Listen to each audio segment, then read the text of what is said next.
you very much. Thank you so much Okay. for being here. And yeah, okay.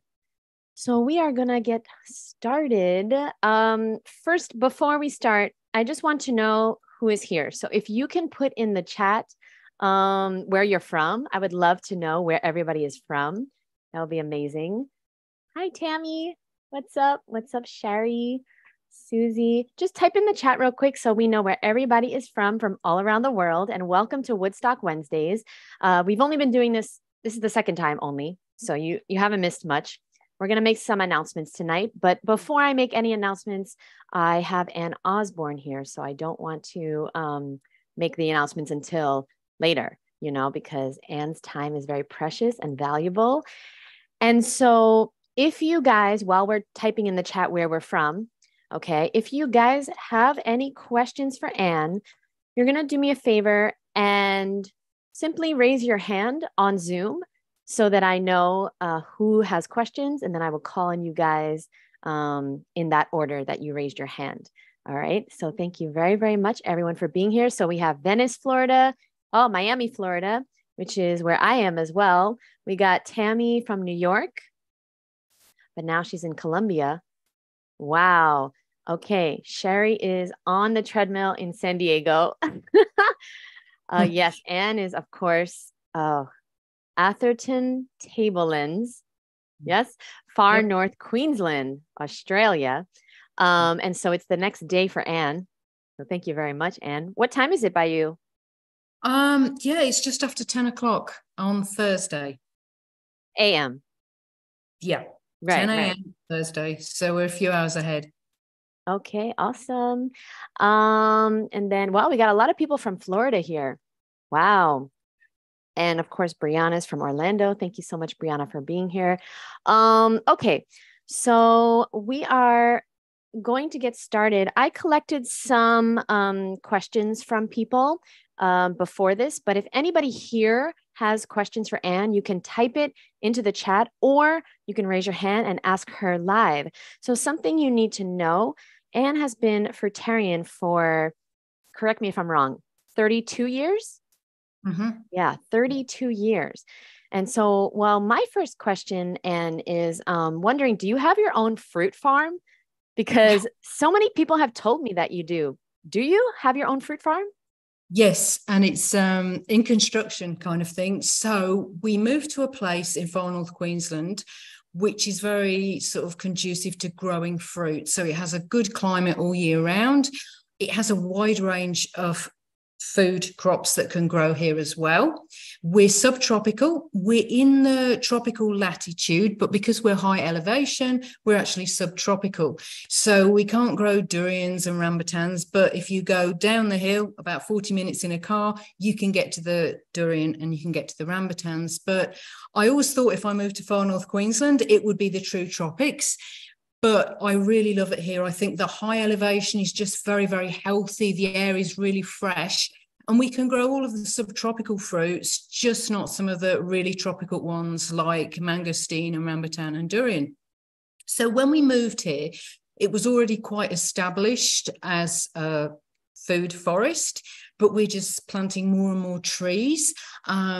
It takes a lot. So you don't realize, I think we've got about 3 acres and I had about half an acre before. And you don't really realize until you've got a property of 3 acres how much work it takes, which was like one of the reasons for leaving working for the Woodstock Fruit Festival was because I'm full time. Sometimes it's just 6 hours a day watering just to make sure everything gets water, not so much in the wet season, but certainly in the dry season. And it's such a joy. I find it really, really healthful on all levels to be gardening most of the day, that connection with the earth, the physical work. So moving hoses around is really good resistance work because you're pulling these hoses and they're trying to pull against you, and digging, weeding, being outside in the fresh air, not really needing to sunbathe in the same way because when you're outdoors, you're gardening and you're getting your sun in that way. So yes, working towards self-sufficiency. There's a lot of variables. You see the flowers on a mango tree. So our mango trees are in flower at the moment. but there's a lot that goes on between the flowering and actually picking the fruit. There's a lot of things, the weather, if it goes too cold at night, it can denature the pollen. If it gets too wet, the baby fruits can go moldy. If it's too dry, they can dry out. So really, it's not just a question of planting fruit trees and thinking, yes, I'm going to get all this fruit. It's a long road, but a very enjoyable one. So that's really, I do a bit of online coaching as well. I do some environmental campaigning, but the vast majority of my time at the moment is, growing fruit and planting trees. And it just feels wonderful. I really enjoy it. And wow, that's incredible. And what percentage is the fruit that you eat from you? Like, what would you say the percentage is? It varies. Sometimes it's 100%. If we have bananas and if we have chocolate sapote and some of the berries, there's been days when I've eaten everything from the land, which feels amazing. It really feels very satisfying. There's other times when it's sort of like 5%, when things aren't in season. There's a lot of baby trees here. So in 3 or 4 years, they'll be having crops, hopefully, but it's waiting to get to that stage. I'm fortunate that there is a local delivery service that delivers local fruit from the Atherton Tablelands that delivers to my door, which has been really, really helpful, and it's very seasonal. So I supplement with that. I go to local farmers markets as well when I can. So eating a variety of fruit, but definitely working towards that almost everything from the land, but it is a bit of work in progress at the moment, but enjoyable. Oh, that's the dream. And you're literally living our dream. And one day you will be self-sufficient. And I just love the way you say bananas. I just love the way you say it. Okay. So I'm going to say bananas. I'm just saying it from now on. Forrest has a question. First of all, I want to say, Forrest, thank you so much for being here. And I love your name. I love your name, Boo. So you can unmute and ask Anne anything at all. Okay, cool. Hi, guys. Hi, Forrest. Thank you, Anne, for being here. Yeah, my question is kind of two parts. So one, I was wondering, like, do you take into consideration like your cycle and being a woman, like hormonally, in terms of like what you eat in specific parts of the month? And then do you have recommendations for like women healers who have like written books? Like, I know a lot of the books that I've read are written by men, and while the information is very valid and helpful, I'm not a man, so my body works completely different, and I just would like information from women who have gone through this with this diet and kind of like attached it to being a female. Yeah, thank you very much for your questions. The first thing about cycles is that I'm 57 now, and I've recently gone through menopause, so I don't actually have a cycle as such anymore. When I did get my period, I found that often I wasn't hungry. And I think women vary. I think everybody's an individual, and it's really important to remember that, because I know some women say they want to eat a lot when they have their period. For me, it was I'd eat much more lightly when I had my period, and I'd feel better doing that. So, yeah, I think there is a variation with our cycles, and I think it's really important to embrace the female cycle. I think it's really nice. Sometimes my cycle would line up with the moon. So I would, maybe have my period on the full moon and be fertile on the new moon. Sometimes it was the other way around. And I think it's very important to eat for your needs. Maybe if you have very heavy periods, you may need to look at the more iron-rich fruits to sort of supplement that. I also think, from my own personal experience, that orange-fleshed fruits are very, very good for the female cycle. So I think the orange-fleshed melons, I think papaya, I think mamey sapote, something about them I think is very nourishing and helps females to have a good cycle. I think the endocrine cycle is really vital to our health and well-being. And many, many people have issues with their endocrine cycle. And hormones are such a tiny little secretion, and yet they have such a huge effect on people. And especially women, a lot of women get certain symptoms just before their period starts. and the rest of their cycle, they are fine. And they almost have a change in personality. And that's how important these hormones are. And from all the reading and all the research I've done, the best way that I found to have a healthy endocrine system, which includes our female cycle, is to have a natural diet and lifestyle. So diet's a huge part of it. I think the more natural our diet is, the easier our female cycle will be, and the less pains we will have, the lighter our periods will be. And I think it's also important to listen to your individual needs within that, which I've touched on. For myself, I would feel better eating more lightly when I was bleeding. I know other women say, oh, I think I feel better if I have more during that period. So I think the individual needs are very, very important. And it's not just diet. I think there's other things that are very, very important to ensure a healthy female cycle. One of those is vitamin D. Vitamin D, if we look at the chemical structure of vitamin D, it's very similar to cholesterol. It's more like a steroid than a vitamin in the way of vitamin B or vitamin C. And it has a real effect, I believe, on our immune system and our hormonal system. And so many people these days are vitamin D deficient because we've been told to avoid the sun at all costs. And yes, we have to respect the sun. We don't want to burn in the sun. We don't want to get too much sun.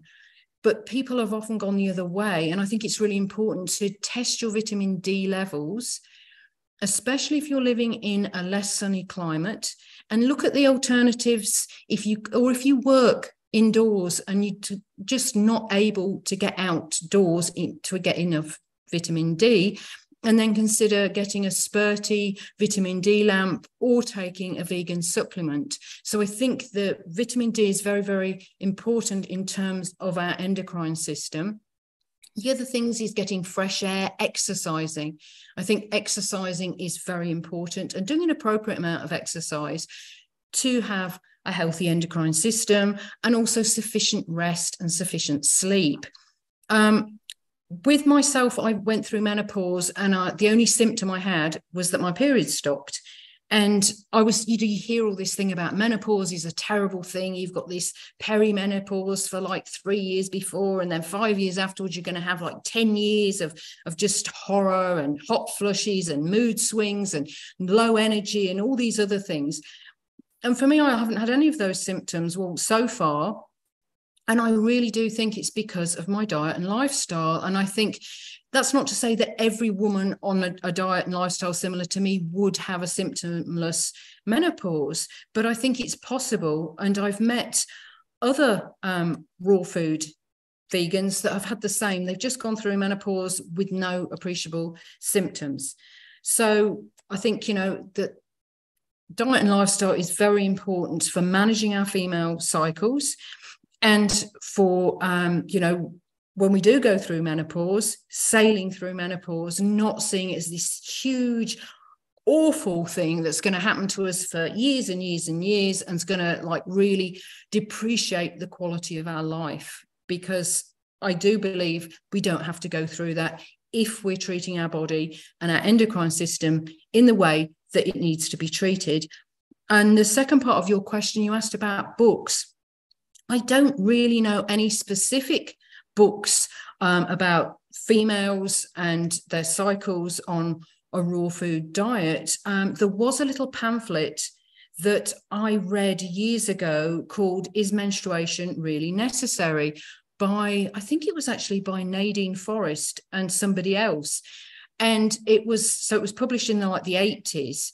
I haven't been able to find another copy of it. I'm not sure if it's online, but that was very, very interesting, because that was talking about how some females stop bleeding when they're on a raw vegan diet. And I believe that some possibly do. I never did. I always had a bleed, and I tend to think that was because my periods were very, very heavy before I was on a raw fruit diet. So they never were going to disappear completely. But there are other women that have had a cessation of their bleeding but are still fertile. And I think that's the important thing, because your periods can stop for various reasons. And one of them is that your body is not in a condition to get pregnant. You've got too low body fat, or you've got some health challenges. And then your body's very sensible. You're not in a place to conceive and carry a baby, so your periods will stop. But other women, I do believe their periods can stop and they're still ovulating. And I think a way to test that would be, you can get ovulation tests, hormonal tests, to see if you're ovulating or not. And if you're ovulating, but you're not bleeding, it still means that you've got a cycle. But if your periods stop and you're not sure, it could be because you're undergoing some health challenges and you're not in a place to conceive.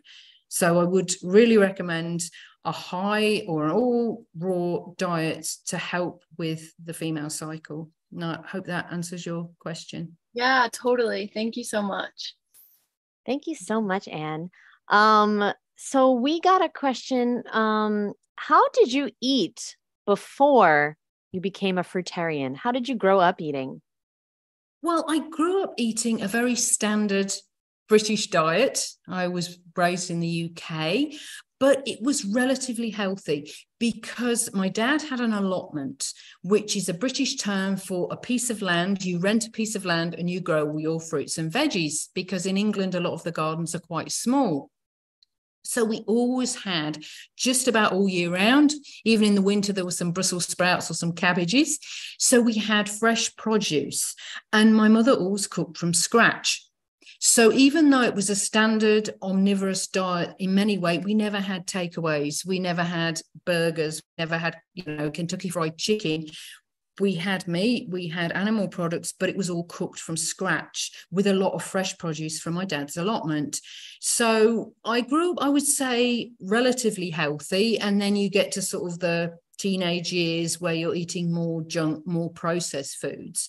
And quite early on, I discovered about health and diet. So from about the age of 20, I really started to refine my diet, and that was part of my journey towards the fruit diet.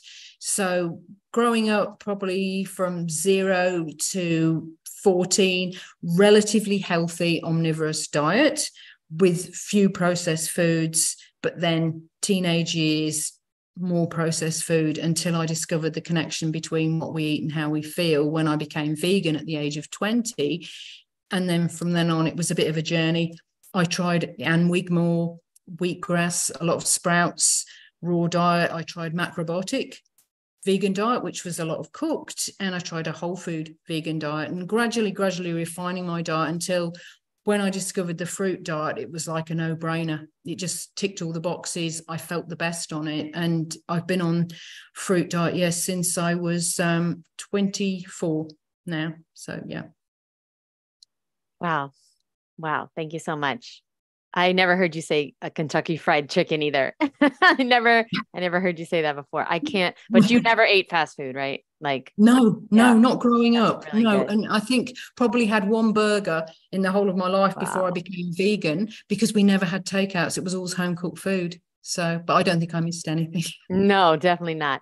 So, Lori, you can unmute yourself, and thank you so much for being here, Lori. Oh, wait, you're still on mute. I mean, well, it says you're unmuted, but we can't hear you. So maybe there's a headphones connected, or not yet. Maybe you need to put in headphones, or maybe your computer is muted. I've seen that before, where the computer's muted but Zoom is not.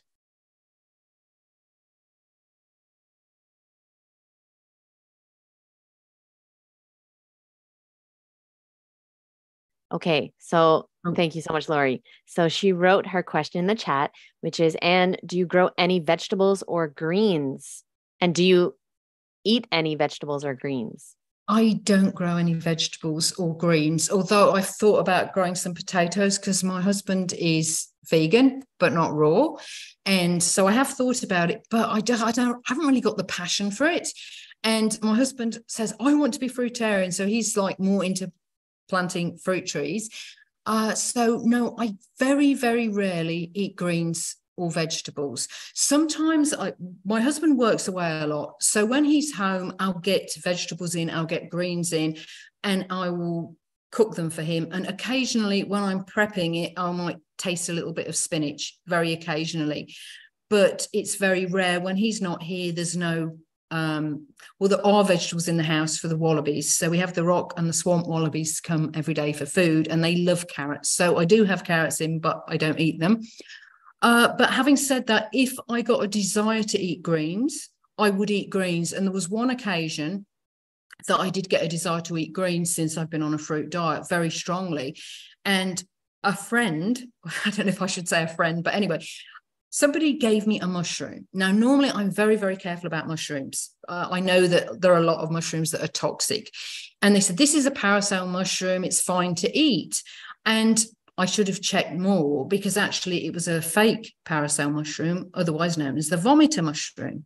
And I think I vomited about 40 times in 4 hours. It was pretty horrible. And apparently, if somebody goes into hospital vomiting a lot, they will say, did you eat any mushrooms? Because this is a mushroom that grows in the States as well as Australia and various other places. And luckily, it's not a long-term damage one. It was just once you've vomited it out, that's it. But the next day, I got a real desire to eat greens. And I think something had happened with that mushroom. There was something in the greens that I needed. So I went and ate purslane. I'd got purslane growing wild in the garden. I ate it, and then I was satisfied. So I think if there was a reason I needed to eat greens, or if I couldn't get good quality fruit, then I would definitely eat greens. I feel better generally with fruit, but I'm not close to eating greens if I needed to. If I couldn't get good quality fruit and I could get good quality greens, I would consider eating them, or if I desired them. And I think it's a decision that people need to make for themselves. A lot of people feel better including a small amount or even a large amount of greens. And I think you need to go with what your body's telling you. When it's a raw food, then the signals are clear. If your body's telling you, oh, I want some candy or I want some chips, then there's mixed messages there, because these foods have excitotoxins in, they have addictive properties. But if it's like a raw fruit or vegetable that's edible for humans, then I think go with your cravings. So did that answer your question? Yes, she said yes. Thank you so much, Anne. I have a question. I mean, it's so confusing, because there's so many conflicting, people on the internet that are saying we need greens, we need this, we need that. So it's a little confusing, but I wanted to ask you about nuts and seeds. I know you don't consume them, but I'm curious, do you think that they are, just in your opinion, do you think that they're safe to consume? Do you think they're toxic for the human body? Do you think they're human food, nuts and seeds? I don't tend to think they're a staple for humans. I think for some people, they can be useful as a transition. I think a lot of people, when they start doing this diet, lose a lot of weight. Not everybody. Some people put on weight, but a lot of people coming from a more sort of standard diet go onto a fruit-based diet and lose a lot of weight. I think in such cases, nuts and seeds can have a place. I would recommend getting organic ones, making sure they're raw. A lot of nuts are heat dried, but you can get ones that are raw. Soaking them, I think, helps with digestion. Some nuts, like macadamia nuts, if you live where macadamia nuts grow, new season macadamia nuts are a lot easier to digest. They have more water content. They're less fatty. They almost taste a bit like a young coconut in the flavor of them. So I think they can have a place. Personally, for me, I don't eat them, only occasionally. If I make a raw fruitarian cake, I will put raw macadamia nuts in, but I will soak them before I put them in the cake. And that would be just a couple of times a year. I just find that if I want more fattier foods, I do better with young coconut flesh, with durian, or with avocados. And so I tend to avoid nuts and seeds. Some people find them useful. Some people find them useful for the nutrients in them. Maybe if they've got a limited supply of good quality fresh fruit, but they can access good quality organic nuts and seeds, then, that may be a useful addition to their diet. I always think that individual needs are very, very important. When I started on this diet, I did eat nuts and seeds. After I adjusted to the diet and found that I assimilated my food a lot better, which was after a 52-day mono orange juice diet, I no longer found a need to eat nuts and seeds. I found that I could maintain my weight really well just eating juicy fruits. So I think it's, I don't think there's one answer that's right. If they're serving you well, if you don't seem to have digestive issues with nuts and seeds, if you don't overeat them, because that's another thing. Some people will start on a bag of nuts and they'll eat more than their body can deal with. Then they may have a useful place. I think ultimately they're not really human food because they have toxins in that we need to soak the nuts often to get those toxins out. And in nature, we wouldn't find a whole bag of nuts. If you go to most nut trees, the squirrels or other creatures have got there before you, and it's hard to find, unless it's on a farm and it's all caged in, it's hard to find a lot of nuts in the wild. And then you've got creatures like squirrels that have a symbiotic relationship with the nut trees. So they take a lot of nuts, but they also forget where they buried a lot of them. So the squirrels do a really good job of spreading the seeds for the nut trees. So I think they have a symbiotic relationship, because really a plant or a tree doesn't want all its seeds eaten because it won't procreate. But in the case of the squirrels, I think that's a bit of an exception because they actually do help with the trees procreating. Oh, wow. That makes a lot of sense. And thank you for going through that with us. Oh, I really appreciate that. It clarifies stuff for me. Dustin, do you have a question for Anne? Sure. Well, first of all, Anne, thank you so much for recommending the book from Karen, How to Grow a Child on a Raw Vegan Diet. She was here just a second ago when my wife took her. So we have a 10-month-old that is completely raw and perfectly healthy, everything awesome. So thank you so much for that. The question is, I've done a lot of research and read a lot of books over the past decades. I've been on a raw vegan diet on and off. Mostly I would say that I consider myself raw till dinner. But I've never found any, for people like that don't have the luck of living in a fruit farm or having raw fruits nearby, good quality fruits nearby, and they have to rely on buying most of their fruits from grocery stores. Have you done any research on what is the amount of pesticides or chemicals that get into their fruits that are not grown? And considering that we buy most of, as much as we can, organic, but organic is, I think it doesn't have a lot of meaning on itself. It's surely better than non-organic, but I think it's just another marketing thing to sell. But the concern that I have is if you eat mostly raw, then your chances, you're getting more of the pesticides that are in fruits, if in fact they get into fruits. And I also know that if you eat a normal diet, most of any grain or any refined food is just a concentration of any pesticide that is used. But I just had that concern if you had a question, an answer to that. I think that's a really good question and a really good concern. The issue with pesticides is they vary. I think you can look at like the clean 15 and the dirty dozen. I think that's a good generalization for which crops are sprayed more heavily and which aren't. But a real concern is with systemic pesticides and systemic chemicals. And these get into the flesh of the fruit. And one of these is bananas. And I've talked to a lot of banana farmers. I don't eat non-organic or non-sprayed bananas because of the systemic poisons. I have a real concern with that. I know a lot of people have bananas as their staple, but I have concerns with bananas that are not organic or are not unsprayed because of the systemic chemicals that get into the bananas. And so you can peel a banana, but the chemicals are in the flesh of the banana. And I think it was in Costa Rica, the government were even putting up posters telling people not to feed the monkeys bananas. And when I saw that, I thought, well, that's nuts. because monkeys eat bananas, don't they? And so I researched it, and this was over 10 years ago, and I researched it, and I found that it was particularly non-organic bananas that the concern was with. So I'm thinking it's not the bananas per se, but it's the chemicals. And these monkeys were having birth defects, stillbirths, and dental issues when they were fed a high amount of standard bananas.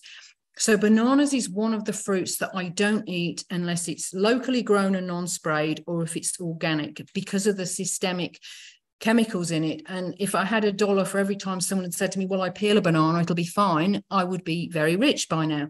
But it's not the case. Peeling the banana does nothing to get rid of the systemic chemicals. And I think, that bananas are one. Another fruit is strawberries. Strawberries are very heavily sprayed. Also, the ground that the bananas are grown in is sterile. Most of the time it's sterilized. And that is just, to me, totally against nature. And they use a lot of artificial fertilizers. And apples is a third one that I wouldn't eat unless it was organic or non-sprayed. They are often dipped. Even at farmers markets, I have to ask in Australia, are these apples dipped? A lot of the time they're dipped in chemicals to preserve them, and those chemicals go into the fruit. They don't just stay on the peel. So you can peel it, but they're actually in the cells of the apple. So there's some fruits that I won't eat unless they're non-sprayed or organic, and they're bananas, strawberries, and apples. But another thing that I think is hugely important for the reason to eat organic or wild or non-sprayed is what happens to the mycelium or the fungi in the soil when pesticides, when herbicides, and when fungicides are used in the soil. So what happens is the mycelium or the fungi in the soil are destroyed. And the fungi form a vital symbiotic relationship with the fruit trees. So fungi don't have leaves. They can't photosynthesize. So fruit trees have leaves. They can photosynthesize, which means they take in carbon dioxide in the presence of sunshine with water, and they create carbohydrates. So they create their own food. Now, because fungi don't have leaves, they can't do this. So the fruit trees actually pass carbohydrates onto the fungi. And what researchers are finding out now more and more is that we talk about the carbon sequestered in trees. Well, actually, a lot, tons and tons and tons of carbon is also sequestered in fungi. But the other part of this symbiotic relationship, which is important to nutrients, so the trees are passing on carbohydrate to the fungi. In return, the fungi are breaking down bonds in compounds. So, for example, calcium phosphate. Now, a tree can't break down those bonds, but the fungi can. So they break down those bonds to produce available calcium that the tree can then absorb. So what's happening when you're choosing produce that's grown with chemicals, those fungi in the soil are killed, and so there'll be less calcium, there'll be less of the other minerals in that fruit because the fungi aren't there to break down the bonds, so the tree can't assimilate those nutrients. And I think that's hugely important when we're relying, as you said, when we're relying on fresh produce for the majority of our nutrition. If we're getting fruits, and especially fruits, because it's this symbiotic relationship between the fruit trees and the mycelium, if we're getting fruit trees that are grown in areas that have been sprayed, they're not going to be as high in calcium and other minerals as well. And calcium is very, very important. So that for me is a really top reason to choose non-sprayed or organic. It's not about the actual pesticides, although that's a big thing because the pesticides can cause all kinds of issues in our gut biome and also in other areas of health, but it's the fact that that fruit is going to have more calcium in where it's grown in soil where the fungi are allowed to live and not killed, because it's not just fungicides that kill fungi, it's pesticides and herbicides as well. So I think it can vary a lot. Some types of fruit aren't sprayed as much. Go and look at the sort of like the clean 15 and the dirty dozen, and they do vary because farming practices vary. And if you can't get all organic, at least try and get the clean foods that are conventionally grown, and avoid those in the dirty dozen, because it's not just about the harm the pesticides are having on you. It's the fact that those fruits will not contain as much calcium, which I think is vital for health. It's a really important mineral. So did that answer your question? Yes. Yeah. Thank you. And I had a quick follow-up if I can. Of course. Yeah.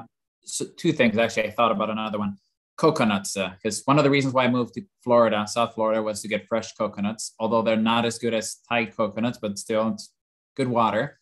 Do coconuts take up a lot of things that are sprayed nearby? They spray everything here. I mean, one of the reasons why I'm thinking of moving away from Florida is they spray everything, pesticides, herbicides, everything. And I'm originally from Europe. We're not used to this, so I'm really considering moving away, but unfortunately. The second question is, does it make sense to buy fruits? I'm talking fruits like tomatoes that are grown in a greenhouse rather than grown in the field. Does it even make sense to eat those fruits? Because I know it's still good water, but there's basically nothing left in these, or even like lettuce they grow lettuce in containers now. Does it make sense to eat that fruits? Thank you. Yeah. I think with coconuts, when they're left, I mean, if you get coconuts from Thailand, they're mostly organic anyway. You'll get some certified. Coconuts aren't generally sprayed because they're so high up and they're so like tough. Nothing's really going to get into a coconut unless a monkey goes up there. But whether they absorb, I do not know. I don't know what their root structure's like, how they absorb things. Things do absorb stuff, but how much of that would get passed into the actual coconut, I don't know. I would say probably coconuts are a safer bet because they're not actually usually sprayed themselves. So at least you've not got the pesticides being directly sprayed onto them. But how much they would take up if there's aerial spraying in areas. Some areas in Australia do aerial spraying. Fortunately, I chose to live in an area that doesn't. But yeah, aerial spraying, I guess anything can just absorb that. It might be worth finding out if there's aerial spraying in the areas where the coconuts are growing, because that might be a concern. So yeah, I think that's, and your second question, sorry, I missed your second question. Eating greenhouse vegetables. Oh yes, the hydroponics. I think for me, there's something about the earth. There's something about the earth that's really, really important. And growing my own stuff, having that connection, having that smell on your fingers of good earth that's organic and has got no pesticides, no chemicals on it, making your own compost. And there's something about that I think is very special. I think hydroponics may have a place if you can't access other fruits and vegetables apart from hydroponic ones. And if it's a choice between hydroponic ones that aren't sprayed and conventional produce that is sprayed, I would personally go for the hydroponics. But I think there's something missing. I think we need the earth. We need the earth. We need to ground ourselves on the earth. Plants need the earth. It's almost unnatural to take plants out of the earth and give them just water. There's also the microbe thing. Microbes have this relationship with plants. Nothing is in isolation. Microbes are amazing. And the more we look at microbes in the soil, the more amazed we can be. Everything seems to live in this symbiotic relationship, and humans come along and we're living in a parasitic relationship with the planet for the most part. And so I think that's the other thing. If you're growing things hydroponically and there aren't the microbes there, there's not going to be that exchange of nutrients for some of the plants that happens that we just talked about. So I would think optimally food that's grown in the earth, I think it has an extra dimension. But if it's a choice between food that's grown in the earth but is sprayed to death, so the microbes are going to be dead in the soil anyway, and hydroponics that are grown without spraying, I would personally choose the hydroponics to avoid those chemicals. But I think ultimately the earth's very important for the balance of nutrients. Great questions, Dustin. Yeah. And I think this is an important point you just brought up, which is, we're meant to get nutrients from the earth, not just from our food. And this is not talked about enough on the raw food diet. So I want to encourage everyone to, get into nature like Anne is doing every single day. Do what you can. If you can go to the local park for 5 minutes, then that's what you can do. And it affects your microbiome, right? Yes. Very. I wanted to just say to Dustin's point about the coconuts, because I learned this from our founder, Mike Arnstein.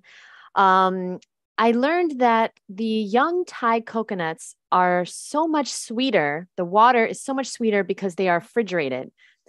And the reason is because Mike figured it out. I guess he has a refrigerator in Hawaii, and he used to put right, Anne? Yeah, he used to put the green Hawaiian coconuts into the fridge for a few days, and they would get sweet. So just so everybody knows, the young Thai coconuts, which are the white coconuts you get in Whole Foods, they're really, really, really sweet because they're refrigerated. Refrigerate your local coconuts from Miami. You'll see it's going to get really sweet as well. So that's a good tip that I got from Mike Arnstein. Okay, we have a lot of questions. Okay, let me go to the chat. So Tammy says, you said the area just outside where you live, Anne, in the lower land is a more tropical climate. Could you grow durian? Meaning, are there people growing durian there? Yes.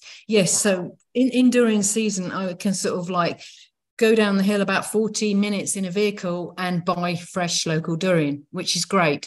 But I always thought I'm never going to live if I go to the tropics, it will be the true tropics. But having the high elevation, it's a different aspect, I think, in terms of health. And I've heard that high elevation is good for your health. The air is very fresh and clean. And we can grow so much of the tropical fruits, just not the real true tropical ones. But yes, we can access them. There's farmers markets that sell them. But like anywhere, durian prices have skyrocketed. When I first started eating durian in Australia, you could get durian for like $3 a kilo, and a kilo is 2.2 pounds. And now the prices are so high because it's supply and demand. There's much higher demand from the Chinese market. And so the prices have gone up. So durian's still like a bit of a treat, but getting fresh durian, I'll never be able to grow it. I've got baby durians, but they have to be cosseted over the winter here. And I don't think they'd ever fruit. But the durian I buy, when it's fresh, I plant the seeds and I've got them in a little greenhouse. So they're growing, but they're never going to fruit. But yeah, I can get durian. Well, and if you do make it to Woodstock Fruit Festival, you can have all the durian you want. So Anne she might. We're going to see. She might be able to be there, and I hope so. But yeah. Okay, Robbie has a great question. Anne, do you dry any of your fruit, or is it always fresh? Which fruit? Okay, that's the first question. Do you dry any? I don't dry any fruit. No, I've got a food dehydrator, but I don't tend to dry fruit. I tend to freeze it if I've got extra. So if there's extra mangoes, like some years there'll be like a glut of mangoes, and I'll freeze them. And then I'll have that when it's out of season. I think dried fruit can be very useful if you're hiking, if you're traveling. It's a concentrated form of fruit if you can get good quality organic dried fruit. But I think one issue with dried fruit is dental. I know a lot of people who've had dental issues through eating a lot of dates or a lot of dried fruit and not cleaning their teeth properly because they thought, oh, it's fruit. It's not going to affect my dental health. So I think that's really one big reason for me why I don't tend to eat a lot of dried fruit. The other reason is I find it's almost too much. If I'm eating a diet, I don't eat greens and I don't eat vegetables. If I'm eating fresh, juicy fruits, I feel that I've got adequate sweetness. And for me, almost dried fruit like tips it over a little bit. So I don't tend to dry fruit. I don't tend to eat dried fruit because if I eat any dried fruit, I want to clean my teeth immediately afterwards. So it's a bit different from eating fresh fruit when you don't want to brush your teeth straight the way afterwards because of the fruit acids can etch into your enamel and cause damage. You want to rinse your mouth with water and wait a little bit. But with dried fruit, it's sticky. It doesn't have those fruit acids. and it can cause damage if you don't immediately brush your teeth or very closely afterwards. So that limits me, because if I'm out somewhere and I can't brush my teeth, I don't want to eat dried fruit, so I will freeze it. So yeah, I don't eat a lot of dried fruit. Thank you, Anne. Next question is, which fruits are best to reduce inflammation in the body? Papaya. Papaya is an excellent fruit. I think it's the best, heads up, to reduce inflammation. And there's several reasons for that. The first reason is that papaya has a really high ratio of omega-3 to omega-6. And of all the fruits that I've looked at that have been tested, there might be others that are higher, but there's no results for them. Papaya is standout in terms of omega-3. So it's really good to get you, because it's all about the ratio. It's not necessarily how much omega-3 you're eating, but it's the ratio of omega-3 to omega-6 that's important. So that's one reason why it's anti-inflammatory. Another reason is it has a substance in it, which I can't remember the name of it at the moment, but when I was doing a lot of research on papaya, and this substance in the body switches off inflammation when it's not needed. So we do need inflammation sometimes. If we knock our head and we get a bump, if we injure ourselves and we get swelling, that's good inflammation, because that means all the right blood cells are going to that part and dealing with it. You know, if we get a wound, we might get some inflammation. Again, it's not a bad thing, because it means that all the sort of like the blood cells that form part of the immune system, the white blood cells, are going there to deal with that toxin that's got in through that wound, or some bacteria or whatever's got in there. So inflammation in itself is not bad and is vital. But when people have chronic inflammation, what happens is their inflammation doesn't switch off. They can have autoimmune diseases, they can have rheumatoid arthritis, they can continually be in a state of inflammation, because that little thing that should switch off in your body, say, look, the job's done now, we've cleaned out that wound, or you've bumped your head, but we've reduced, the injury, it doesn't switch off. And papaya has that substance in it that switches off inflammation. I also think papaya is a very gentle fruit. It's very easy to digest. It soothes the digestive system, and the digestive system is very much linked to inflammation. If you've got inflammation in your digestive system, you'll have inflammation in other parts of the body, because the gut and the brain are linked directly via the vagus nerve and are constantly communicating with each other. So if you have inflammation in the gut, you're likely to have inflammation in the brain, which can show as brain fog, fuzzy thinking, lack of clarity. So I would say, if you can get non-GMO papaya for me is a standout as being anti-inflammatory of the fruits that I know. All right. Well, I don't know about you guys, but I'm getting some papaya tomorrow. Okay. Thank you, Anne. That was amazing. Last question from Robbie. Are there any fruits that help with heavy metal detox or help with poisons like arsenic? I don't know specifically. I know that there's some greens like cilantro is supposed to help with heavy metal detox. I've never heard of any fruits having that same properties. That doesn't mean to say that they haven't got them. I think fruits generally help your body to detox. I would think that any chemical-free, good quality, juicy fruit would help the body. I think citrus can cause elimination in a way that other fruits don't. So I would think citrus might be one that helped, but I think because it is your body ultimately that's doing any detoxing, the fruits or the herbs are helping your body.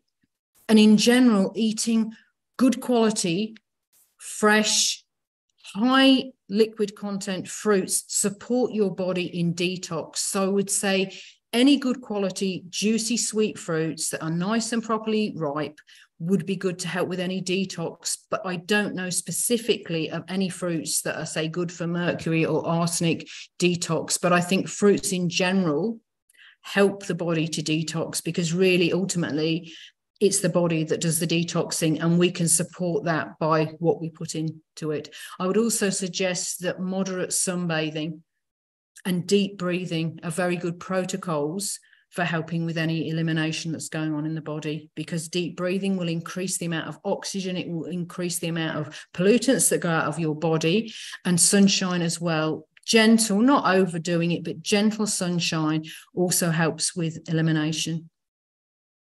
Thank you so much, Anne. Okay, next question is, do you drink water or do you make any juices?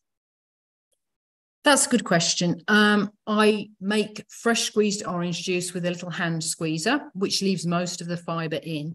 And in citrus season, which is still citrus season here in Australia, thank goodness, I have most days I will have citrus juice. At the moment, it's blood orange juice, which is, it's divine. It's just one of my favourite foods. So I do juice, but only usually citrus, so mandarins or oranges, and I use a hand juicer, an old one from 1966, which is amazing because most of the fibre goes in the juice, but it makes a really nice, smooth juice. Drinking water, I do if I'm thirsty. I listen to my thirst reflex. So in the winter here, which can be quite cool, I can go for weeks and not drink any water. And I know I'm well hydrated because I look under my eyes. I don't have dark under my eyes. I'm urinating frequently, and the colour of my urine is a light clear or light straw colour. And it's very important, I think, not just to rely on your thirst reflex, because certain things can compromise that. As we get older, our thirst reflex can be compromised a bit. So there's other things like if you're getting dark under your eyes, which relates to the kidney area, you can be dehydrated. If you're not passing much urine, or if it's dark in colour and frothy, they're signs that you might be dehydrated and you need to drink more water. So in the winter, I might not drink water for a couple of weeks, but I'll be having juice. I'll be having, a litre of orange juice and other juicy fruits. And I won't be having dried fruit or nuts or anything that's more dehydrating. In the summer, I can still have my juice, if there's still oranges about, and juicy fruits, lots of melons and things like that, and I will still drink water, because in the summer it gets very hot here, especially if I'm working outside and I'm perspiring a lot, and I will drink maybe a litre and a half of water in addition to my fruit. So for me, it's important to listen to your bodily needs and also monitor any signs of dehydration. It's very, very important to remain sufficiently hydrated, because our kidneys can get damaged and we can't see it. If you're continually in a state of dehydration, your kidneys can be damaged and scarred and you don't know. The thing is with kidneys, it's very hard for them to regenerate. I believe they can in certain situations. The liver is very easy. If people fast and detox and they have a compromised liver, the liver can regenerate to almost 90%. There was a case of a man in Australia, he had 10% functioning of his liver. The doctors gave him 6 months to live. He went to a healing retreat where he detoxed and he ate raw vegan foods, and he got 90% back liver function, which the doctors were amazed at. But kidneys are a bit different. It's harder to regenerate kidneys, which is why so many people go on dialysis or have to have kidney transplants if their kidneys are really badly damaged. So hydration is very important. If you need to drink water, if you're living in a hot climate, if it's the summer, if you're running a marathon, if you're perspiring a lot, if you do hard physical work, you may need to drink litres and litres of water a day and still urinate very little. So I think I do drink water if I need it. Sometimes I don't, other times I do. I think it's important to listen to your own needs, because I know people in the raw vegan community, some people say don't drink any water, it's toxic. Other people say you must have 8 glasses every day regardless. I think look at your individual needs, look for any signs of dehydration. Don't risk your kidneys being damaged. In a way, it's better to be a bit overhydrated than dehydrated. So, yeah.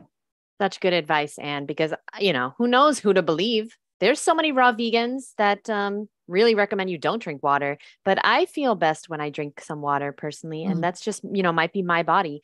Now, Angela asked some really good questions. So the first question is, she wants to know, do you ever crave savory or salty? And correct me if I'm wrong. I believe that you did eat savory, but then you did your orange juice cleanse or your orange mono fast for like 50 days and then you didn't crave savory anymore. Am I correct? Yes, I don't crave savoury, but sometimes I eat the more savoury fruits. I do like cucumber. I think cucumbers are really, if you can get organic cucumber or non-sprayed cucumber or grow it yourself, it's a very high source of silica. And silica is great for your hair and your nails and your skin. So I do tend to eat cucumber, and I like it as well. I really like it. It's great as well to put on your eyes. It's just so refreshing. On your face, topically, put cucumber. And I do eat avocados, and rarely I'll eat tomatoes. I've never been a big tomato fan, but here we get the birds plant tomatoes. We get tomatoes, little cherry tomatoes coming all over the garden that the birds have planted, and they are so sweet. And I pick them off when they're perfectly ripe and bright red, and they're sweet. They're more sweet actually than savory. So I'll eat those. Occasionally I'll eat the bell peppers or the capsicums. I like the taste of them, but most of the time I don't know. I don't get cravings for savory, but having said that, I do include the savory vegetable fruits as part of my diet quite regularly. Yes. And also, guys, remember, Anne has been doing this for 32 years. And now, Anne, how long was your transition time from being raw vegan to fruitarian? My transition time was about a year to 14 months. And I found that very valuable because when I found out about the fruitarian diet, I was in the early stages of pregnancy. And I thought, well, although I'd been gradually refining my diet over the past 4 years and cutting out white flour and sugar and refined foods, I still thought, well, I'm pregnant. I don't want to do any major detox. So I gradually ate more and more fruit, less and less cooked food. And looking back on it, that was very valuable for me. At the time, my friends, because there was about 6 of us and we all became fruitarian at the same time, they went straight onto the fruitarian diet. And I thought, well, I wish I could, but I'm not sure. And looking back on it, I'm really grateful I did that transitional period because I learned what worked for me. I'm not saying 100% raw is the best for everyone, but in that transitional period, I tried 100% raw, I tried 90%, 80%, 95%. And for me, I felt best doing 100% raw. And I was, even when I was just having a small percentage of baked potato or baked sweet potato at night, very simple, not processed cooked foods, I still felt better. My body odor was different when I had cooked food. The way I felt in the morning was different. And I was ready. I was ready to give away the cooked food. It was like time.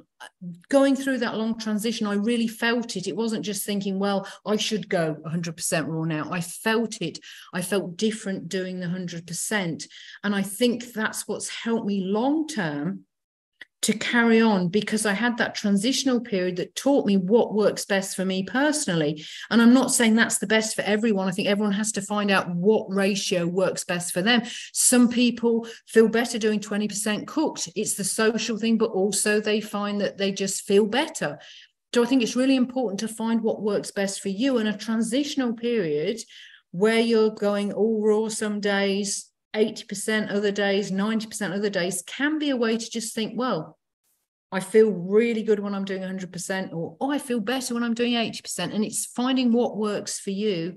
And I think that's one of the values of a transitional diet, as well as easing you into the diet.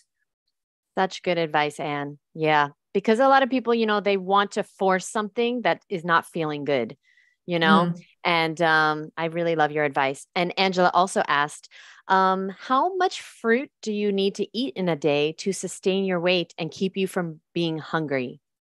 That's a really good question. And I think it depends on your individual and your gender, your age, your activity level, your metabolic rate, and most importantly, your levels of assimilation. When I started out on this diet, I needed to eat about twice as much as I do now just to maintain my weight. After doing 52 days on orange juice, I had no expectations going into the diet because I was just doing it to accompany a friend. But when I finished, I just felt that the fruit was doing me so much more good, and I was assimilating so much more. I needed to eat about half the amount to maintain my weight. My energy levels were always good, but I found it challenging to maintain my standard weight.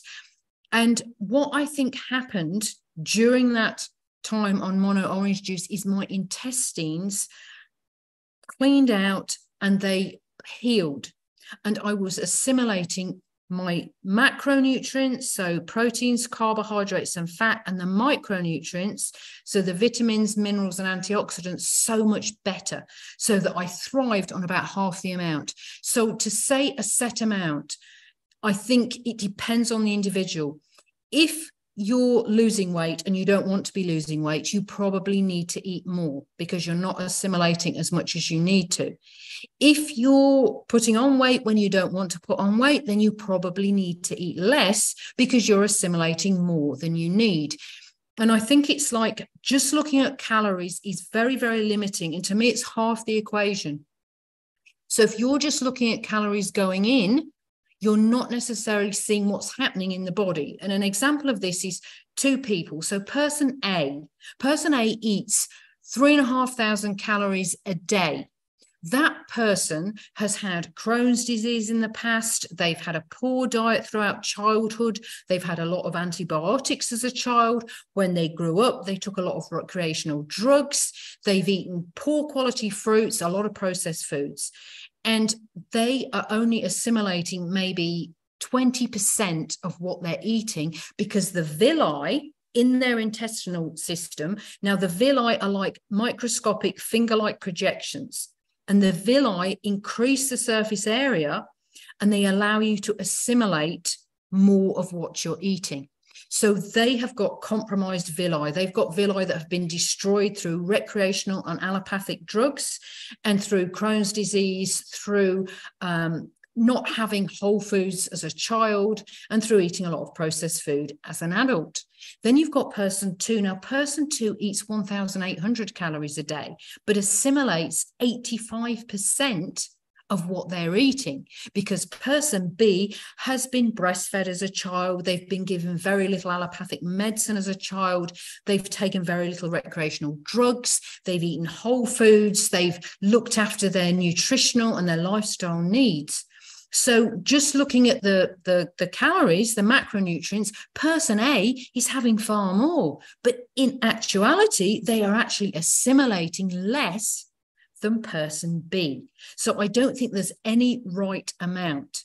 There's the right amount for you, and you can change that and try changing things around. If you're losing weight when you don't want to be losing weight, you will need to eat more macronutrients.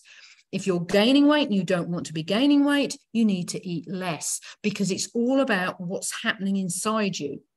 And a lot of long-term raw fooders that I've met say that they need to eat less calories the longer they're on the diet, because they're healing inside, they're rebalancing, and very importantly, they're assimilating a lot more of the macronutrients that they're taking in. And one person I know who always ate a huge amount of fruit, and a few years ago, this person said, I'm probably eating a lot less than I used to. And it was like a turnabout. And that often happens.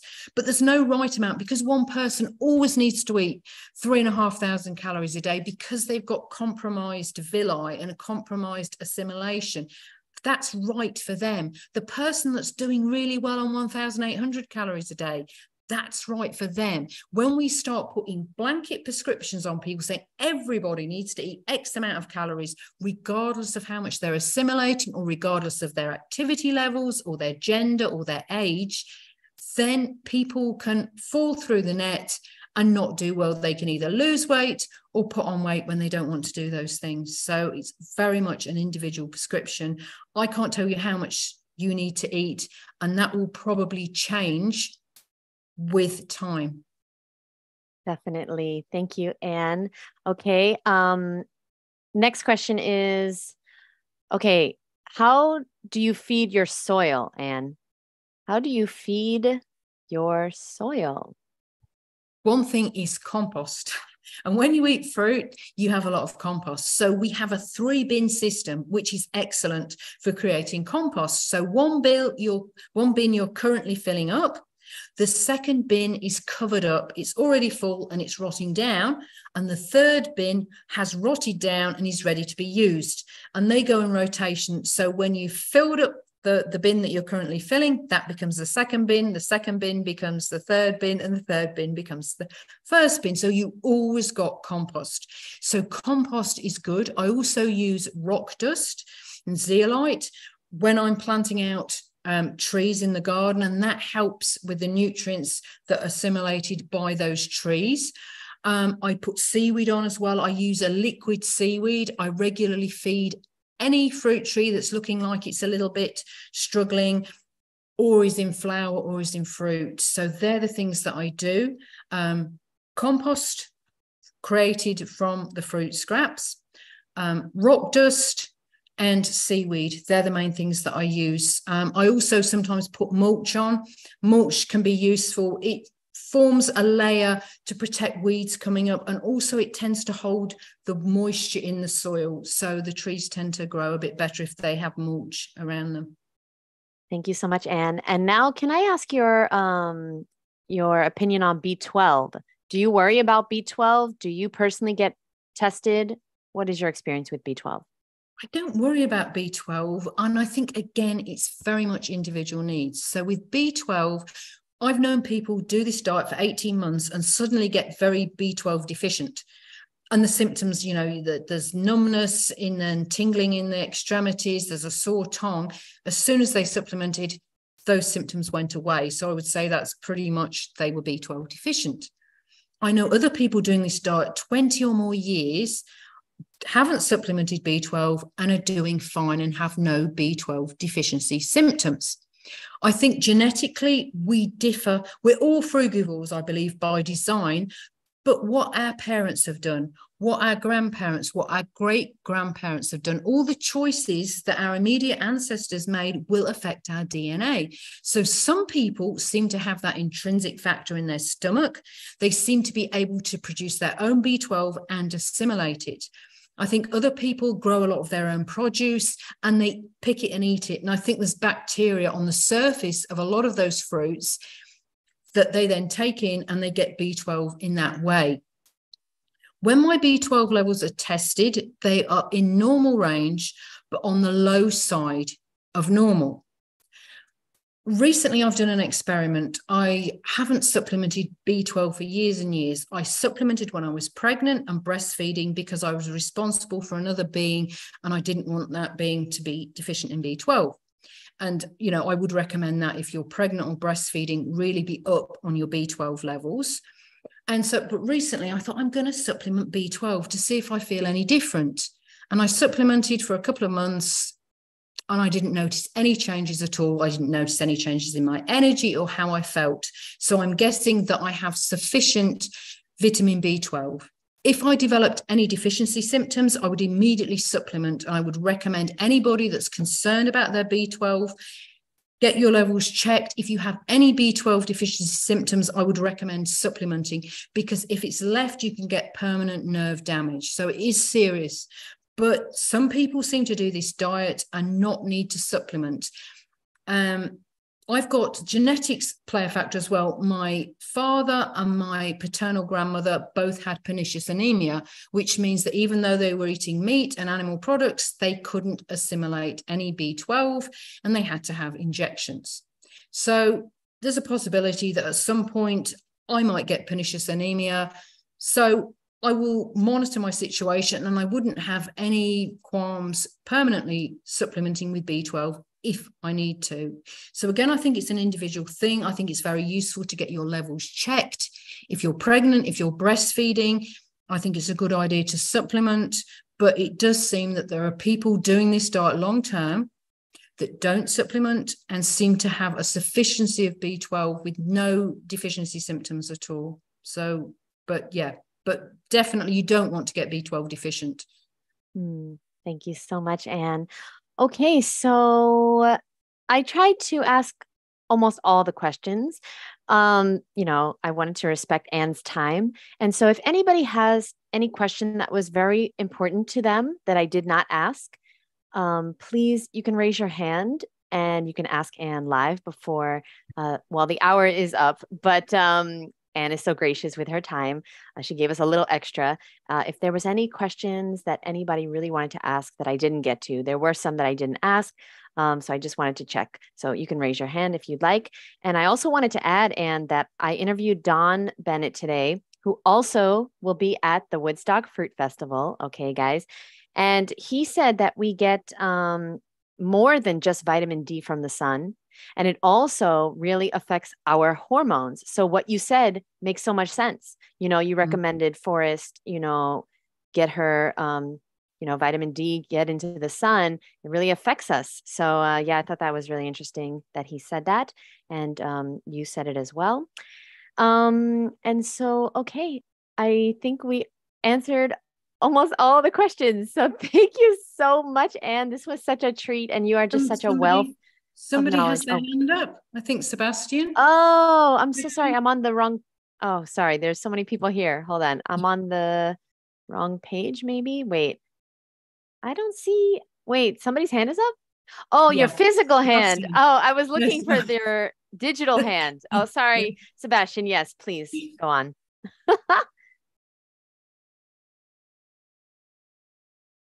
Oh, wait. You're on mute. Oh, well, it says you're unmuted, but and you can't hear him, right? No. Okay. You could type the question. Yeah, maybe. I don't know why. Sometimes it's the computer settings. Sometimes computer settings, you have to fiddle about with them. Yes. And then Eric, we will get to your question. Thank you so much for being here, you guys. Yeah, it's a real treat, and to ask you these questions. So thank you. Okay. So Sebastian asks, follow-up question. I heard we can get B12 from the soil. So wouldn't it be good to not really clean the produce if all natural? And doesn't it help build the immune system? Oh, thank you, Sebastian. Because actually somebody else also asked, Anne. So first question is, do you wash your produce that the fruit that you grow? No, not if it's come from the garden. And I very much think that there's bacteria in the soil, there's microbes that we need. We have all this fear thing about microbes are bad, germs are bad, but there's certain microbes that we need. And if we didn't have those microbes in our body, we would die. So I think there's been a huge fear thing, spray all Glen 20 everywhere, kill all the microbes, put your mouthwash in. And I think this has a lot to answer for people being B12 deficient, because they're killing the good bacteria as well as the bad. So I think, if you're foraging in a beautiful wild area, and be careful when you forage, have an identification book, because not all fruit is edible for humans.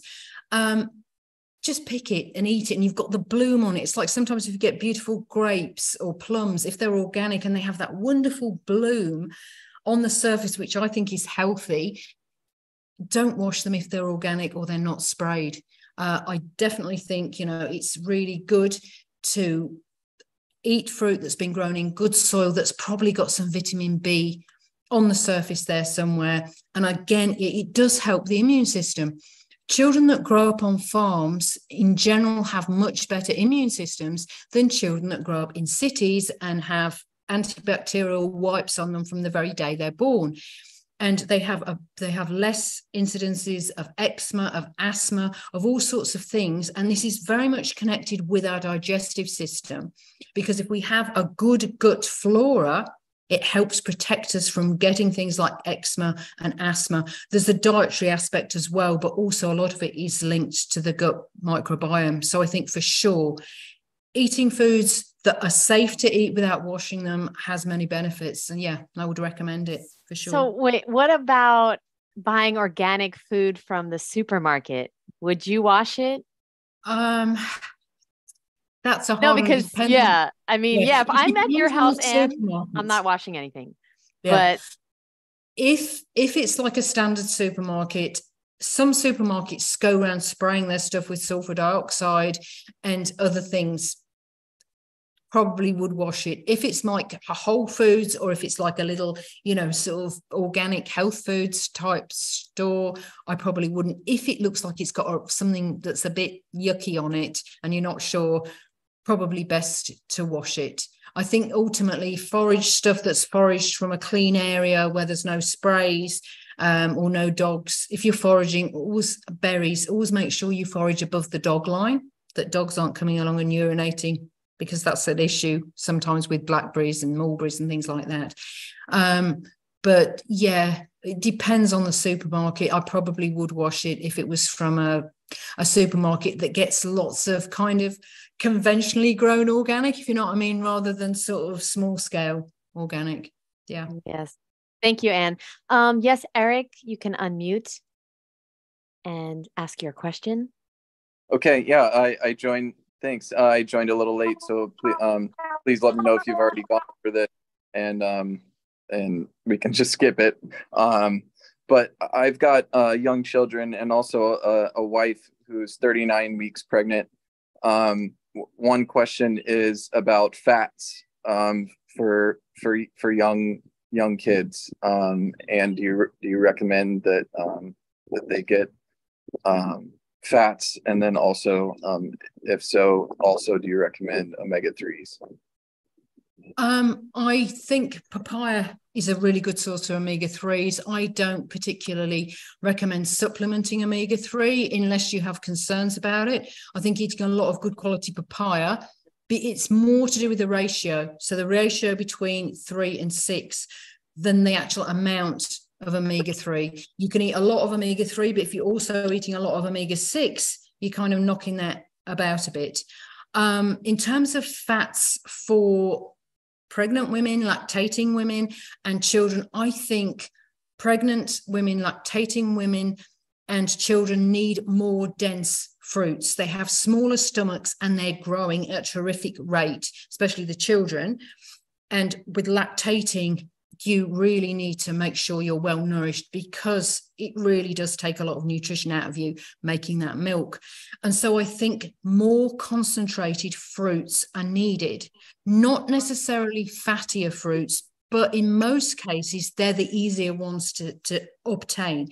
So, for example, it's easier to obtain young coconut meat, durian, avocados than it is to obtain the more dense fruits such as Chempedak, jackfruit, mamey sapote, green sapote, chocolate sapote, yellow sapote, and sapodilla, star apple. All those fruits are quite dense in terms of calories, but they are low fat compared to avocado and young coconut and durian.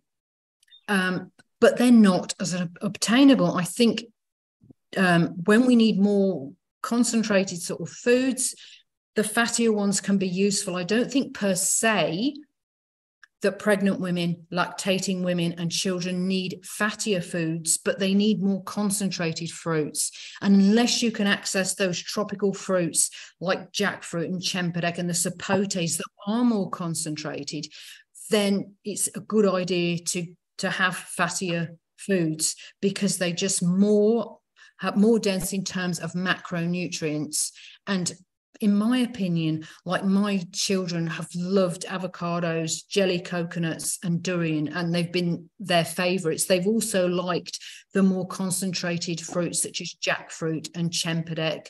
Fresh figs are also a good concentrated food in terms of macro and micronutrients, but I definitely think you need to make sure they're getting sufficient nutrition. And because they're children, especially, their stomachs are smaller, they can't take in the volume of food, but because they're growing, they definitely need concentrated fruits. I'm not talking necessarily about dried fruits, but the ones that have more macronutrients in. And if you can't get the sort of like the Chempedak, the jackfruit, the sapotes, which not all people can access, then I would definitely say, yeah, give your children the more fattier fruits so they get their nutrient needs met. Thank you so much. Thank you so much, Eric, and thank you, Anne. Okay, and it is it's an hour 20. Do you have time for just one more? Just one more? Yes. Thank you certainly. so much, Anne. Okay, so Dustin, you can unmute yourself, and this is the last question for Anne Osborne. It's going to be very quick because Eric just asked almost the same question. My wife wouldn't let me go to bed if I didn't ask this. What fruits would you recommend for a small child? Important fruits. I think you already answered this, but if there's anything that is important for less than a 1-year-old or within their weaning phase?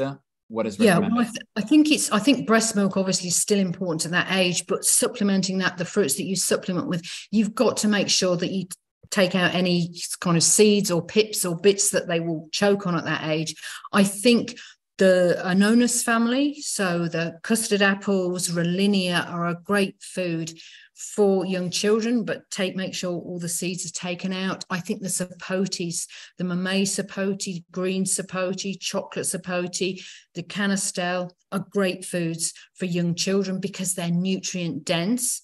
Avocados, bananas, if they're organic or non-sprayed, I wouldn't recommend giving children bananas that have any kind of pesticides in, because they're systemic and they're actually in the cells of the banana, and they're not something you want to introduce into your child's digestive system, because for the first couple of years your child is developing their immune system. So what goes into their gut is really, really important. If they're taking a lot of chemicals via food, that will affect their immune system, because the immune system is very much connected to the gut microbiome. So really important to get non-sprayed organic for children. Fresh figs can be good for children if they're nice and jammy and not too dry. Mango, if the mango is not too fibrous for young children. Persimmons, if they're properly ripe, a grapefruit, they're really concentrated. I think it's getting those more dense fruits in for children, and also what your child's preference is. Like my son, before he could even walk, he had durian, and every time he saw a durian, he would sit there and shake with excitement. He couldn't move, but he could sit there and shake because he knew what durian was, and that was his absolute favorite. I think when children get older, berries, when they're not going to choke on the berries, or you could puree up the berries. Berries are very good for children because they're high in minerals, including calcium and antioxidants, but organic if possible with berries, and especially strawberries because of the pesticides used on them. But yeah, they're the jackfruit, Chempedek. With the jackfruit, there's those stringy ones, so you would have to make sure it wasn't going to, choke your child. But yeah, the concentrated fruits, and also looking at what your child gets excited about, is a good indication of what they're happy eating. Thank you. Thank you. Thank you so much, Anne. We really appreciate you. You're so amazing and so generous to spend some time with us. And yeah, feel free to, of course, stick around if you'd like. But yeah, everyone, thank you so much for the great questions. And you're amazing. I hope you have such a beautiful day. And thank you so much for everything, for being here. Thank you. I will have to go because I will have to water my fruit trees. Of course, you got to start those. Start that whole thing. Oh but my thank gosh. you. It's been a pleasure, and thanks for some really great questions. Thanks very much. Anne. Love Bye. you. Bye. Bye. Bye. All righty. So now I have some updates on the festival. And this is also the portion of the Woodstock Wednesdays where you can ask anything about Woodstock. I just want to say that the volunteer registration form is not available yet. It is not available yet. So I'm waiting for the website developer to finish the form on the website. So I just want you guys to know, because everyone every day is asking me, and it's not me, it's the website guy who shall not be named. So we're waiting for that. Okay. So just a heads up. Okay. So you probably got the email about the bus registration. Let me start by doing this. If you are registered for Woodstock Fruit Festival, if you are coming to the festival this year, type the word fruit into the chat. If you are not registered, type the word greens into the chat. I just want to see who is here that is coming to the festival, or, as opposed to people who are interested in coming to the festival. So type the word fruit or greens into the chat so I know who's who. And how amazing is Anne Osborne? She's truly one of my biggest mentors. Oh, she's so amazing. And I really hope she can come this year. It's going to depend on her husband's schedule, his work schedule. So I really pray that everything's going to work out. She's so amazing. Okay. So fruit. Okay. So we have, about 50-50, I would say. And by the way, thank you very much who wrote Lankaya. I hope I'm saying it right. She wrote the list of all the fruits that Anne recommended. Wow, that was so nice of you. Let me copy and paste that valuable list information. Wow, I was taking so many notes when Anne was speaking. And I always do. She's just incredible. Okay, so here we go. Yes. So now if you are registered for the festival and you're not going to be a volunteer, the bus registration is open, and you should have gotten an email from us about probably 2 or 3 days ago with the bus schedule. And if anybody has any questions on that, you can certainly raise your hand now and I can answer. If you are going to be a volunteer, if you know for sure, like you've gotten an email from me because you were a previous volunteer and I've said to you, okay, you're going to be a volunteer. If you got an email from me that says you're going to be a volunteer, you can't get a ticket for the bus. Why? Because the bus is only for attendees, right? The bus, it brings people the day that the festival starts, and then it departs on the last day of the festival. But if you're a volunteer, you have to be there 2 days before and 2 days after, or a day after. So it doesn't really work out schedule wise. After we do the volunteer registrations, I have already started a Woodstock Fruit Festival volunteer Facebook group where it's going to be a great place to meet other people that might be carpooling here, that might want to share an Uber here, things like that. And you always will find someone. You always find someone. Okay. So don't worry. And, worst comes to worst, there's a train called the Bright Line. This goes straight to Homestead from Miami Airport. There's buses here. There's, of course, Ubers. And those are the 3 forms of transportation. But, carpooling is probably the best thing, and you'll connect with somebody in the volunteer Facebook group. There's another group for attendees and volunteers. It's called the Woodstock Fruit Festival 2024 Attendees group on Facebook. Check that out. And I'll put a link soon in the Woodstock Fruit Festival Facebook page. I'll put it there. And it's for attendees only for right now. And volunteers, unless you know for sure that you have been accepted, I can't accept you there yet. Okay.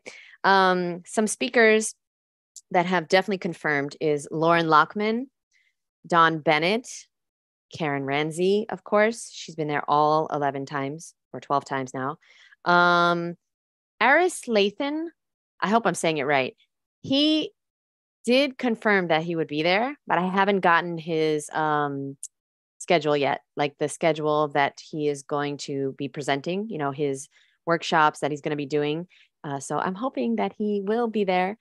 I'm still working on, I would like Chef Babette to be there as well. That'll be cool. She's really mostly raw. The more I speak to her, the more I hear that she's raw. She doesn't say it because she owns a cooked vegan junk food restaurant, or like a soul food restaurant. I think that's why she doesn't say she's raw. But every time I talk to her, she's eating mostly raw, or like all raw. And there's some other speakers too, but I'm blanking. So yeah, that's it for now. So yeah, wait. So the speakers, the bus schedule, volunteer applications are not ready yet. If you do want to volunteer and you haven't emailed me, you can send me an email. I'll put my email in the chat. It's Jeanette at the woodstockfruitfestival.org. But the thing is that I have so many more people that want to volunteer than I have spots for. We have only 65 spots for volunteers. In the past, I had 120 volunteers last year. It was such a bigger event. We had 500-600 people there at one time. This year, we're having 240 total. And it's not, us. We would love to have everyone, but the land that we rented has a 240 person limit. So that is what's going on there. Hold on. Let me just finish typing woodstockfruitfestival.org. Jeanette with 2 N's, 2 T's. So yeah, if you volunteered in the past, you have a bit of a higher chance to be picked as a volunteer. But again, I have a lot of people that want to volunteer. So it's a little difficult.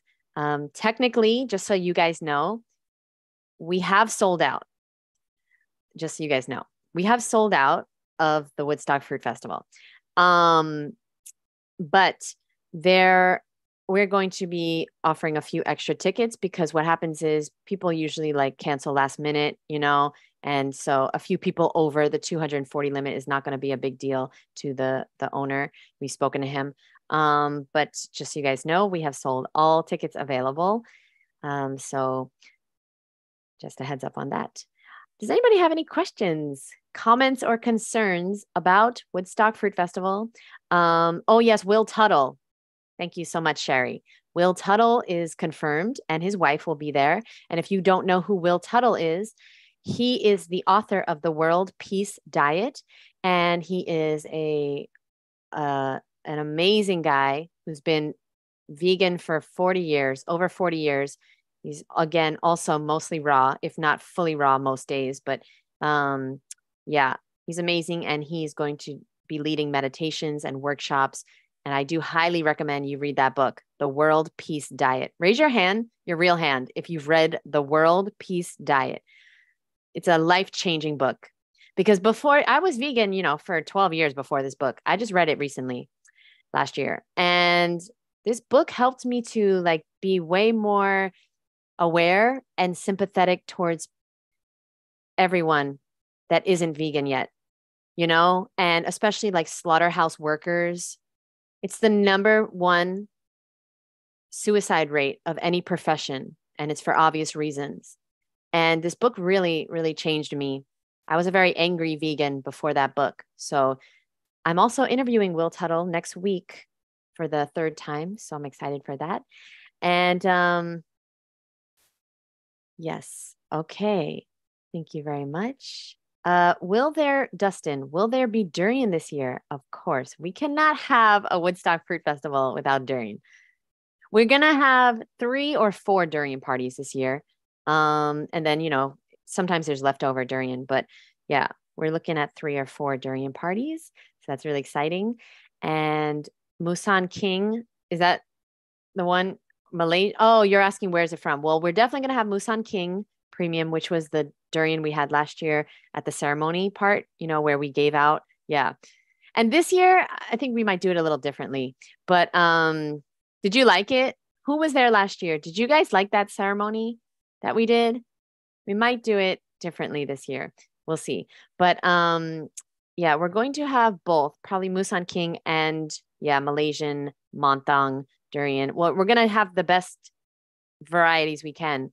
There's a place here that we can get, different types of varieties. So we might have 3 or 4 varieties, maybe more. But the best is Musan King Premium. If anybody knows about that, then if you know, you know. So yes, I am really, really excited for Woodstock. The venue feels like Costa Rica or Bali. It doesn't feel like Florida. It is just so magical. Wait till you guys get there. The land is really incredible. Are you getting any from Year of the Durian? Sorry about all the durian questions. Yes. No, unfortunately, we can't purchase from Year of the Durian. Well, we can purchase maybe some varieties. Do you have any varieties you really, really love and recommend? Dustin, you seem like an expert. You seem like a durian expert. But the thing is that they are just so expensive and they don't really ship in bulk, and can't really order. We're getting, hundreds of durians. So yeah, but raise your hand. Has anybody ordered from Year of the Durian? Oh, yeah. Dustin, is it worth it? 100%. Yeah. I've always wanted to, but it's so much money. I don't know. But then again, I know that Miami Fruit sells it for really expensive too. They're really they're really, really expensive, but worth it. It's a delicacy, But I wait for Woodstock every year, because it's pretty much, guys, it's unlimited durian. If you want more, you have more. You know what I mean? It's really unlimited. You can never eat. You'll never be like, oh, I wish there was more durian. That will never happen. Okay. because it's just like such an amazing and dense fruit that you really can't eat more than like one whole durian, right? I don't know. Maybe Dustin can eat more than one. I don't know. Is this like an interactive Yes, yes, call that we're yes. having, or Yes, is it? I didn't want to interrupt you. please. This is great, but it's the first time that I attend so far. I've been at the festival in 2012 and it was awesome. I haven't been able to get back. I'm glad you 2012? guys are doing it. 2012, yeah, a long time ago. Wow. Yeah. Oh, wow. How was that? It was amazing. Yeah, That was best week of like my life. that was like the second one we ever had. Yeah. Oh, If you ask about my wife, she met me right after the festival. She said I was a different person. Then I don't know what happened after that. I've always been trying to come back, but yeah, it changed me in a good way. So wow. Yeah. yeah, so the durian, Lindsay from You're the Durian, the durian that she gets is best I've ever tried, and I've tried durian from all over the country, all over the world. I'm sorry, it doesn't get any better than that. Do you remember like the best variety? Do you remember the name? Any of the D's, the D was the D24 is great. The Duyaya is great, but it depends what she has in season because she keeps them for about a year. She does sell in bulk. Usually when I order, I get 20, 30 packs and I just keep them for 6 months. It is super expensive, but once a year I treat myself to this. Wow. Guys, yeah. You're after the festival, you want to remember this Year of the Durian because you're going to fall in love. Yeah, durian is magic. Durian is going to change you. There's two other, well, actually now there's only one more store in New York. Actually, it's in Brooklyn. They sell durian and they import it by containers. And most of it's Malaysian durian. It's called MK Global, I think. International. Yeah. MK International. Yeah, you know them. Okay. Yes. Yeah. I'm from Brooklyn, New York. Oh, you are? Okay. Yes, I am. So yes, I know them well. I was there a couple of weeks ago, but they closed the store in Chinatown. Yeah. Yeah, they had one there. Did you get any good durian in Chinatown? There's only one store that sold good durian, Malaysian. Where's that store? Because I'm going to New York in 2 weeks. So. Well, no, I'm saying it just closed because I was there a couple of weeks ago and the store was closed. So MK is your only bet. Okay, sorry guys, but we got into a durian discussion. Wait, so one last question. I usually get my durian so there's this place called Hong Kong Supermarket. And on the corner, I don't know if you know this place, on the corner where the bank is, and everyone's like, what? That's where my guy is. I can't remember what the streets are, but I hope he's still there. Well, I think that's the one you're talking about in Chinatown. Yeah. I think that's the one I was talking about. I checked last time; it was closed. It's a cart, though. It's a cart, like a street cart outside. Well, they had a cart outside, but there was also a store behind the cart. So I don't know if they just closed the cart or I don't know. But last time I checked, it wasn't there. Well, all right. Well, we'll see. Ugh. Well, thank you very much. Where was it? What block? What did you say? Well, there's a place. No, this is good. Are you in New York? Well, not at the moment, but my family's there. So when I go to visit, So one of my favorite places is Hong Kong Supermarket in Chinatown. It's a really great place. There's also a great corner. It's the corner of Mulberry and Canal.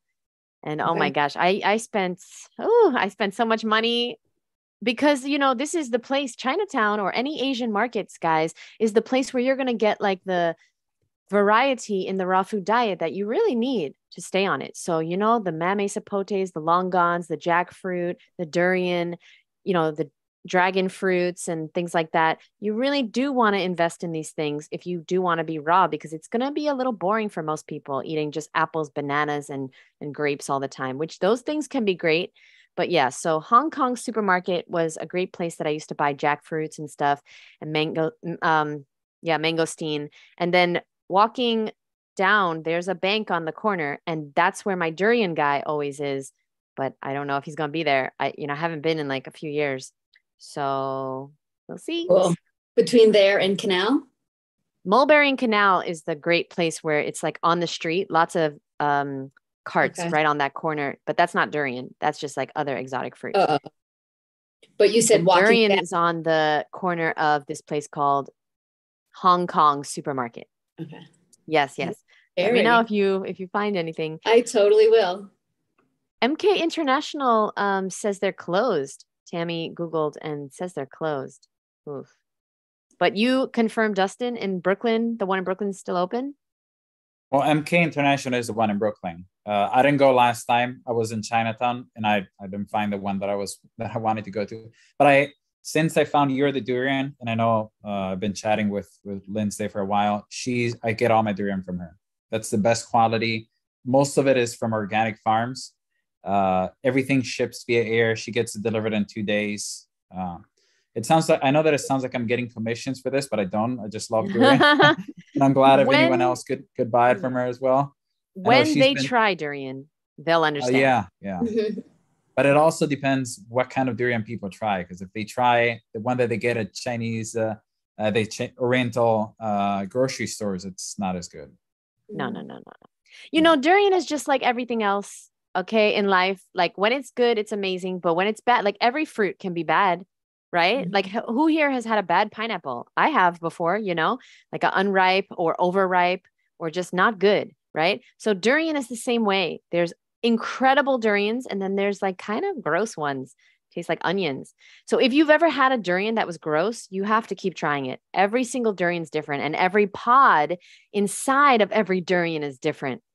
It's crazy. I've had durians where it tasted like white chocolate and then the next pod was gross. So like, this is a crazy fruit, but wait till you guys try it. It's really absolutely amazing. A true delicacy, you know. I heard that Costco is now having frozen durian. I don't know if you guys have tried to find. So a lot of my clients all around the country have told me this, but here in Miami, they do not. And I've asked so many times, but they actually have mangosteen now at the Costco in North Miami Beach. But there's a few of my clients in, I think Texas, Minnesota, they have told me that they have Musan King durian in the freezer section of Costco. It's in a box, so it's not the whole durian. Have you had it, Tammy? That's just, well, I've had it frozen at not H&M, H&R. It's in New York. Do you guys know that? It's an Asian one. They have frozen also. They have like three different kinds, different. But I just heard about the Musan King one in Costco, but I haven't checked. I was already out of New York when I heard it. This is the last durian question, I promise, guys. And if anybody has any other questions, let me know. But hey, like I have the opportunity to be in a room with people that know about durian, so I'm going to ask. So Dustin, I'm just curious, or anyone here that knows about durian and has had a lot of it. I'm confused about the Musan King durian because it always tastes amazing. Is there something going on there? Like I worried that it was like some type of, you know, GMO or something. Have you ever had a Musan King that wasn't amazing? So personally, for me, Musan King is a little bit too strong. It's very sweet, right?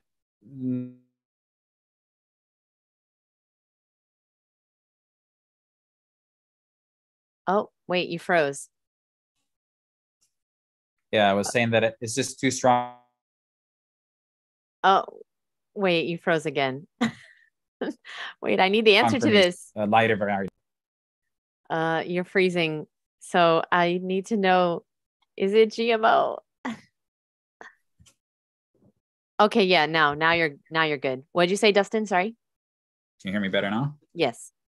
Okay, so I said that it could be because Musan King is the most known variety, especially in Asia, where it's like considered a luxury food for a lot of Chinese and Oriental cultures.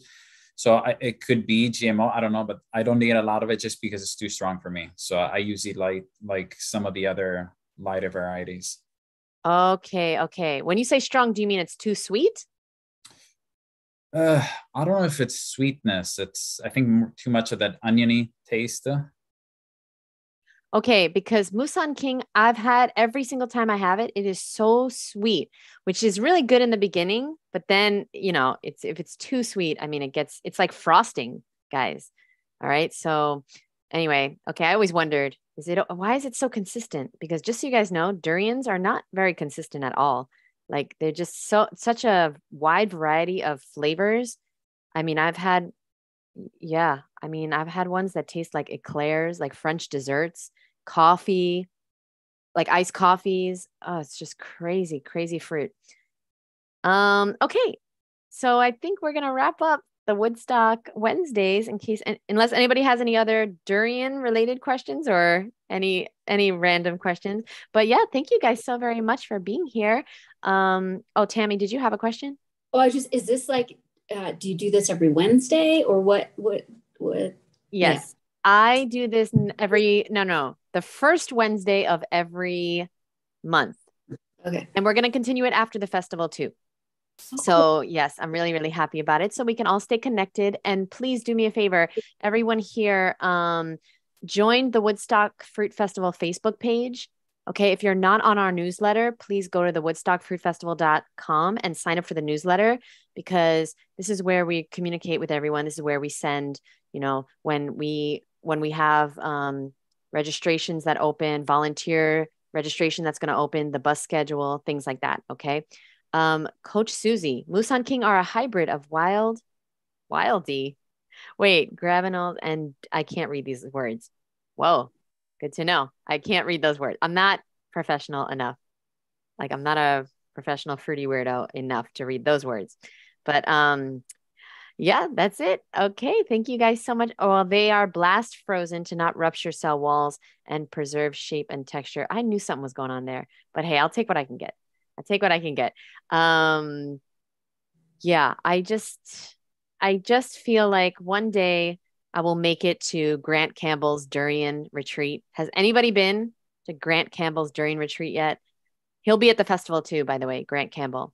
I gotta make a list of all these speakers and stuff, but yeah, he'll be there too. And he does it every year, a Durian Retreat along like Asian countries, Malaysia and Vietnam, and stuff like that, I think. I really want to go. All right. Thank you guys so much. I hope you have a beautiful rest of your evening. If you think of any questions that you might have forgotten, you can always email me, Jeanette at thewoodstockfruitfestival.org, or registration questions. If you're an attendee and you want to listen, there's a section of our website you really need to check out. Okay. It's under the About section. When you go to About, and then it's called FAQ, pricing and FAQ. And there's so many things that you should know before you get there. Like for one, we really need to bring our own yoga mats. Okay. I think in the past we did have some yoga mats on the property, but this year we won't have any. So that's really important. You got to bring your own yoga mat if you want to do yoga, which I do recommend. We're going to have at least 3 or 4 yoga classes a day. So, and we have lots of other fitness, that you might want your mat for as well. And so check out that FAQ section of the website. Things like what's the best offsite accommodations? Can you RV? Can you bring your RV? What's on the menu?